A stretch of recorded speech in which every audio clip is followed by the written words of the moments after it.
Like I was saying in a previous episode, the defending national champions should be ranked number one right out of the gate. That was your Heisman frontrunner? What the hell was even that? Obviously, quite the big game to talk about. Number three, Ohio State, number one, Texas. But first, we have a couple live shows coming up that we're really excited about. This upcoming Sunday, we're going to be live from Unilot doing a show. Look for the At the Office flag flying high above us. You can't miss us. The following week, we'll be at Slim and Jumbo's in Garrettsville, Ohio. Bit of a drive for our Cleveland listeners, but it's a Browns backers bar, and they're doing the dog walk that week. So look for us there at 11. And then the following week after that, we're back in Munilot. This time we'll be at the Kennel. It's that big, nice Browns bus right at the entrance of Munilot. We are so excited, and we also have a giveaway, Noah. Yeah, we do have a giveaway. We are giving away a Browns jersey, player of your choice.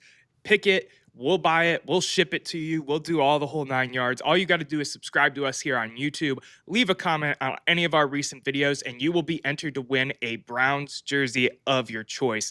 Erik, what's with the change of scenery, man? Yeah, I am live from Nags Head, North Carolina. Took a little vacation. So I'm coming to you from a different state, different location, just sitting in the beach house right now. It's nice, man. It's nice to Yeah, get out of Ohio for a minute. brother is committed to the craft. He brought the mic, he brought the I did. merchandise to wear for the show. He is Yeah, still committed to getting apologies. content. I wore this on our Ohio State preview show, but I brought it down for the game. I might never take it off. Yeah, maybe you shouldn't. Maybe you shouldn't because that game was awesome. Let's dive into Ohio State and Texas, brother. Let's dive in indeed. First of all, let's start by saying that if you took the under, you were probably feeling pretty good. Not the high flying scoring game that people might have expected, but a lot to talk about. I want to jump in. Let's get your general reaction, though. What was your thoughts? What was one of your biggest takeaways from this game? My biggest takeaway is this Ohio State defense is going to wreak havoc this year Yeah. because they looked absolutely awesome through the entire game, getting stuffs in red zone situations on the goal line on the 1 yard. They were trying to do the tush push. We said, not today. It was a awesome showing from the defense. And my second biggest takeaway, Julian Sayin came as advertised. He looked awesome today. He had two beautiful balls. Both, I think, were to Carnell Tate here in this highlight, actually. The touchdown pass, of course, and this crucial third down throw that we're seeing right now. I'm really happy with his play, and I'm excited to see this Ohio State offense continue to gel and move forward in this football season. Yeah, a bit underthrown on that touchdown pass, but he did look really good. Even, the plays that you go, damn it, like, what is going on? I'm thinking of a third down play to Max Clare on the sideline. Max just dropped it. It was a perfect throw right into his hands. Jeremiah Smith had a couple drops, uncharacteristic of this receiving core, and I think that'll be cleaned up, obviously. Hit the Jeremiah Smith drops to me, Erik, was absolutely insane. I feel like that man had glue for hands last season. So the fact that he had not one but two drops in the first game of the season was really absurd to me, honestly. I would say don't look for that to continue. He was Okay. frustrated too when he was wide open on that same Max Clare out route that I talked about. He was wide open for a touchdown. But you're absolutely right. My biggest takeaway was the defense by far. Anybody that was worried about Matt Patricia coming in as defensive coordinator, worry Right. not. There's a reason he was a Super Bowl defensive coordinator for the New England Patriots for so long and got shots at head coaching opportunities. It's because he was one hell of a D coordinator. After the game, Steve Sarkisian was talking about how they were disguising coverages in the secondary that they just hadn't seen. Like, you don't typically see that in the college level, and you don't see it done so well so early. I mean, this is game one of the season. This defense is scary, man. Yeah, and it really played a role in Arch Manning as well. And of course, we're going to touch on him, even though this is an Ohio State based show. He was the favorite going into the season to win the Heisman, and he looked rough, in my opinion. His spirals weren't tight, in my opinion. He was missing receivers pretty bad. He had a horrible interception that you should be able to read if you're a quarterback of the Manning stature, in my opinion. It's one game. It's not that big of a deal. He could continue on and still have a fantastic season. But Arch Manning's play was honestly kind of surprising to me. What did you think of Arch, Erik? Well, first of all, the one aspect of our defense that I do want us to clean up is we didn't get a lot of pressure on Arch. There were times when he dropped back and he had plenty of time. That's a bit disappointing. We did, don't get me wrong, over the course of the game, the pressure was there, but we just weren't getting into the backfield as much as I would have liked to see. That said, I feel a little bit bad for Arch because he seems like a good kid, but because of his last name, there's a lot of emphasis on what he's going to do as a football player. And it's not his fault he was favored for the Heisman to start the season. He didn't go to Vegas and put a bunch of money on himself. So, At least we yes, hope he didn't. And we're still scarred right. over here in Ohio with the Guardians about betting on yourself. But that's another episode for another day. He's got a lot of learning to do. He's still a young kid. And the fact is, I think that he can't help his name, obviously. The fact that his commercials were better than his play, I think says a lot so far. There's a lot of stock put into that name. But yeah, you're right. He didn't look good. Frankly, Julian Sayin looked a lot better. I mean, Yeah. Sayin went out there in a really pared down offense, mind you, because Day said it after the game, and I think all of us were maybe a little frustrated with some of the play calling early on, but that was done purposefully. You need to establish the run game, first of all, and that'll be interesting because they look decent. They didn't look like world beaters, but they did look decent. The O line, for the most part, looked really good. Some of the run blocking schemes, maybe not so good, but not bad, certainly.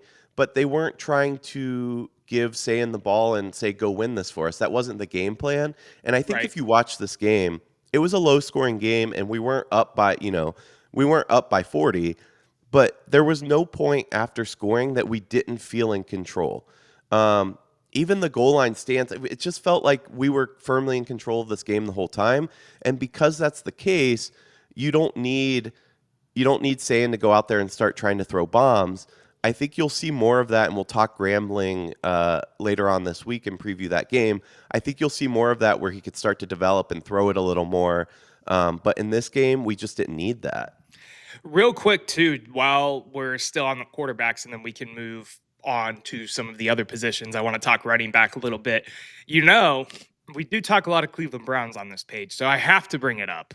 Right. Andrew Berry, Kevin Stefanski, Jimmy Haslam were at this game. Do you put any stock or credence into that, or do you just think it was another, NFL team showing up to watch what had plenty of NFL talent in one game? I don't remember the three. First of all, I didn't know Stefanski was there. I knew the other two were. It came out after the fact that Stefanski was there as well, I believe. So the fact that all three were there, I can't remember a time that all three were at an Ohio State game any other time together. Can you? Right. No, I Uh, can't so, either. so were they evaluating talent? Maybe. I mean, there's a lot of talent there. Jeremiah Smith is certainly a talent. Um, Caleb Downs is certainly a talent. Maybe they were looking at other guys. Uh, but it certainly feels like I want to go watch our quarterback of the future. And if that's the case, I really hope they came away and said, maybe Let's not. pump the brakes a little bit. Yeah, I'm with you as well. Of course, the storylines are going to fly because of the Arch Manning, Cleveland Browns rumors, how infatuated Jimmy Haslam is with one Arch Manning. So it's curious to see that they were there right away on the sideline. First game of Arch Manning, first career start. Well, not career start, but you know what I mean. Yeah. First real career start for Arch Manning in In a Ohio big game. State. And again, he might develop just fine, but it's not easy to go to the shoe week one against one of the best teams and what looks to be one of the best defenses in the country and come out with a win. Right. That said, I think what Arch's grandfather said will probably hold true. He said, don't look for him to enter the draft next year. He's going to stay in college. And from what we saw today, I think he needs at least 2 years in college starting football games to make a difference. Yeah, I think that might be what's best for him. But again, you can't judge what his performance was off of one game. This is something I've thought about before. I know we have our ups and downs about the NFL preseason, but the fact that college doesn't have a true preseason at all is interesting to me because you come out and you see some of these players look really, really rough. You see a Jeremiah Smith drop 2 balls when that's not typically what he is. And yes, I know practice comes into play with that, but there's nothing like getting some real live game reps against an opponent before you go out there and actually play a real game. I wonder if that's something that they might think about doing in the future, especially if they're going to try to start loading week one with better matchups like they did this year compared to years past. Yeah, and for the record, Texas's receivers did not help him out at all. He No. was putting some balls into good spot. I mean, yeah, he had his dirt balls, he had his overthrows, whatever, the pick, but he also had some good throws that were simply dropped. So when it's falling apart at every aspect of the game for you, it doesn't bode well. When you're 4th and 1 twice, fourth and goal, you can't punch it in from the 2 or whatever. I think that says more about the other team's defense than your offense. Speaking of, though, I want to talk about the one Ohio State rushing touchdown where, if I'm not mistaken, for 4 straight plays, they just halfback dive up the middle, basically. I was getting a little frustrated with that play calling. What did you think? Yeah, we were texting a little bit about it during the game. And my question was I wonder if they were running some sort of option play and the read just wasn't there. So Right. he had to hand it. I didn't see that in terms of being able to watch the game. Truth be told, I watch OSU much more casually than I do the Browns, where I'm trying to look up blocking and that kind of thing, look at blocking and look at the different reads and whatnot. But that was my first question because it was kind of baffling to go 4 inside zone runs. In the red zone, it felt like Ryan Day trying to be big dick Ryan Day again. Yeah, like the Um, Michigan game. Yeah, that's exactly what it felt like to me. but it worked out in their favor at the same time. I mean, CJ Donaldson got in there. He had a day, by the way. Shout out to the West Virginia transfer. And we still won. We still got the score, and the team looked good front to back. So you could complain, you could get ticky tacky, but at the end of the day, number 3 Ohio State beat number 1 Texas in a close game, a defensive heavy game, and however we got there, I don't care if we were running Wildcat the whole game, honestly. Yeah, no, I agree, and I'm not putting too much emphasis on that. I do wonder though how the play calling duties worked out in the game. Um, because I don't know, was Day more actively involved in this game play calling, or did he actually, let it fly um, with his offensive coordinator, who obviously was promoted, Brian Hartline, into that role, and he was in the booth, by the way, not on the sideline. So I don't know the answers to that question, but overall, yeah, nothing to complain about, certainly. Right. It'll remain to be seen. If I had to guess, he would probably be helping a little bit just because it's Heartline's first game and it was a big game. Play calling the plays and whatnot, but we'll never know for sure. That's the kind of thing that coaches don't really let out there for, Right. media, fans, blah, blah, blah, to know or understand. So tell me what else stood out to you in this game. You mentioned Jeremiah Smith's drops. Talk the running back a little bit. That is one area where I wouldn't mind seeing Bo Jackson at some point this season mixed in. Give him some reps. You could still redshirt him, but let's see what he's about. I know he's a true freshman. But where else for you stood out, and what were you saying or thinking? Yeah, we hit our main talking points. I thought the offensive line, for the most part, looked really well. Julian Sayin's pocket presence was solid in terms of feeling where the blocks were and whatnot. You mentioned Bo Jackson. I'm going to hold my tongue until we talk about the Grambling State game because I do want to see him get some reps in that game because, shocker, my prediction is going to be 60-0 Ohio State Buckeyes because it's Grambling State. Right. But we'll see. CJ Donaldson looked pretty solid for us in that game. I mean, he was getting some good runs, obviously the touchdown. So as we play different defenses, I got to remind you that Texas's defense is stout. It's Pretty supposed to stout, be one yeah. of the best in the nation. So some of the hangups that we had totally make sense in my opinion.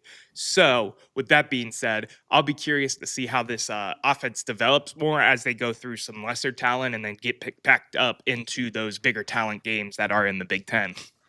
Speaking of Texas's defense, I didn't hear a lot from their edge rusher that had plenty to say before the game.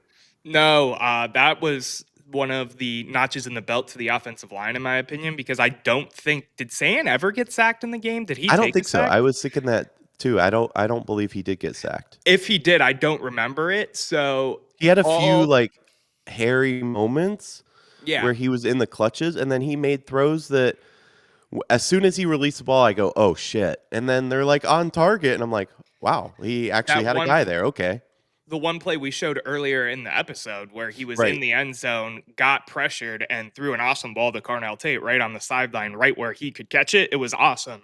But yeah, no, as much as Texas's defense is great and they have their moments, I mean, they almost stuffed us when we were trying to get the CJ Donaldson touchdown with the inside zone. Um, no, we didn't see much from their edges, which is a good sign for this Ohio State offensive line as well. Texas also arguably played the field position game a little better. Nearly had a safety on us, if not for a personal foul call that offset that. But for the most part, I think Ohio State really dominated 4 quarters of this game. And like we said, definitely with the defense. I want to turn a little bit just for a second to the rest of the league because some interesting storylines. I don't know if you watched college football all day Of course I did. yesterday. Come on, football is back, baby. Do you know me? Yeah, I know. I'm at the beach, and it was day 0 technically, but yeah, I was watching it all day as well. A couple big storylines though: Alabama losing, Clemson losing last night. The team up north, our rivals, they won. They debuted Bryce Underwood, but they let some points up for a nobody school. I mean, they gave up some points. Interesting week 1 in college football. Yeah, potential. Well, four for sure. Top 10 teams are going to have a loss in the loss column week one between all of the different matchups they had. I want to give a shout out to Thomas Castellanos real quick, the quarterback for Florida State. He was awesome to watch. He was fiery. He's that quarterback that had a quote earlier in the season about they don't have Nick Saban to save them. So that's him saying that and then going out there and handling business. Obviously, Florida State had an awful season last year, but they look like they're going to be a fun team to watch this year. It was great to see the two quarterbacks for Clemson and LSU play last night. As a NFL Browns fan who may be taking one of these guys next year, just starting to get the feel for who's going to be the cream of the crop at that quarterback position. That was really what I was looking for. And I'll Yeah. be honest, I did not turn on the Michigan game because they were playing, wasn't it like New Mexico State or something I like didn't that? turn it on either. I just think the fact that they gave up, yeah, points to New Mexico State. By the way, did you watch the Colorado Georgia Tech game at all? It was on briefly. I was out and about. We went to the Guardians game on Friday, so my baseball was kind of where my brain was at Friday night. But So why do you ask? just the two things from that game that stood out. Number one, Colorado had the ball to end the game with a minute something left with 2 timeouts, did not use either timeout, which I found just crazy. So ended the game. They ended up losing by a touchdown. But the real story of the game came from Georgia Tech's punt return man who had a jersey that was like 4 times the size, Oh, I and did he was see tackled this. in that one play. I thought that was interesting, though.